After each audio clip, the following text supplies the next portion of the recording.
onu da hep ya. Leyla buraya çeksin.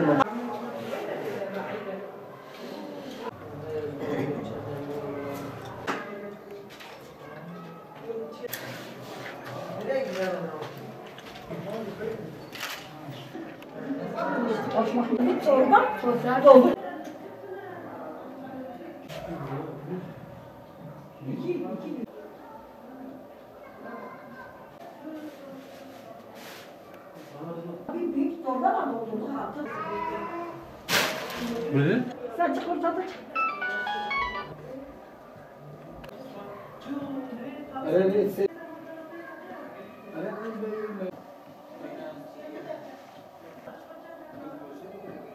Tek başımda kimsem yok, kocam da yok, kimsem yok. Ondan sonra ben dul maaşı alıyordum. Bana işte abilerim bana bu evi aldı, ben içinde kaldım. Ondan sonra böyle tartışma oldu, ben korktum, ben kalktım 20 milyona şey aldım, araba aldım, ben kalktım gittim, 2 tane bizim akraba vardı, beni götürdü Dicle Kent'inde. Ben bir hafta kaldım, bir gün geldim ki baktım ev bomboştur, kimse yok, eşyamı hep böyle etmişler. Benim hakkım nedir böyleydi işte, bende kalp hastalığı var, dizlerim şiştir, bak görmüşsen. Ha bak, aşağı ablalarım kızları gelmiş ki bana yardım ederler. Ha, işte böyle benim başıma böyle geldi, ne hakları vardı. Ben geldim, kapı açıktı, benim bir akrabam açtı telefon. Dedi Fatma abla gel hemen durma dedi kapını kırmışlar. Ben geldim sırt üstüydü kapı. Ondan sonra içeri girdik böyle, hep böyle. Her bir şey bir tarafta kaldıramadık. Karakola gittik. Dedi yarın saat 5'te gel. Dedi hiç karışma bir şey. Hele bakak ne yapalım. Yemek yapmışlar ondan sonra tüpümü götürmüşler. Tüpümü götürmüşler, bir seyyar kablomu da götürmüşler, başka bir şey götürmemişler. Bitsin. Bitsin, günahtır anneler ağlamasın, bacılar ağlamasın.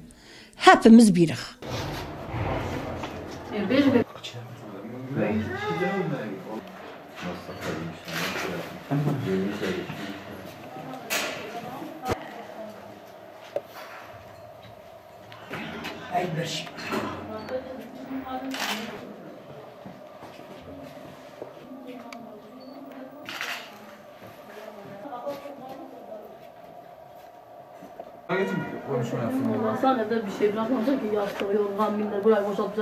Pazartesi günü zaten pazar gecesi başladı çatışmalar.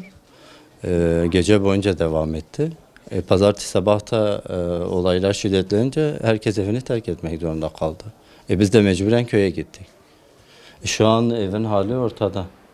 Her tarafı darmaduman etmişler. Yani banyoda zarar var. Oraya zarar vermişler. Yatak odasında yatmışlar, salonda yatmışlar, yemişler, içmişler. Evi yani darmaduman etmişler. Hani halkın durumu zaten ortada, bizim durum da ortada. En ufak bir alevlenmede ne oluyor? Herkes kaçıyor. Kaçınca ev boş, boş olunca da evin hali ortada. Yani Kürtse barış istiyorlarsa böyle bir şey Kürt halkına zarar vermemeleri lazım.